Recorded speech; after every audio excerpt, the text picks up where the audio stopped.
میرا نام یاسر احمد ہے اور میں سوال تھا کہ ہم رمضان کیوں مناتے ہیں؟ کیا روزے کیوں رکھتے ہیں؟ روزے رکھنے کا قرآن کریم میں جو حکم ہے وہ دنیا کی ہر قوم کو دیا گیا ہے۔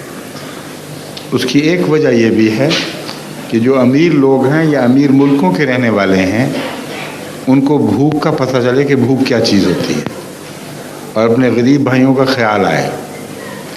ایک یہ حکمت بھی ہے، ایک یہ بھی ہے کہ بنانے والے نے سب کچھ کھانے کا دیا اور تم کھاتے رہتے ہو، جو گویا کہ تمہارا حق ہے، تمہاری خاطر بنایا جانا ضروری تھا۔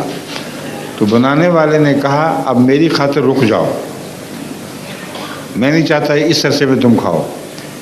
اگر تم رک جاؤ گے تو مطلب ہے کہ تم اللہ تعالیٰ کے قائل ہو، اللہ تعالیٰ کے حضور سر جھکاتے ہو، اس کو بنانے والا مانتے ہو، اور اگر نہیں رکو گے تو پھر دنیا کے جانوروں کی طرح کھانے والے ہو، تم انسان نہیں کہلا سکتے۔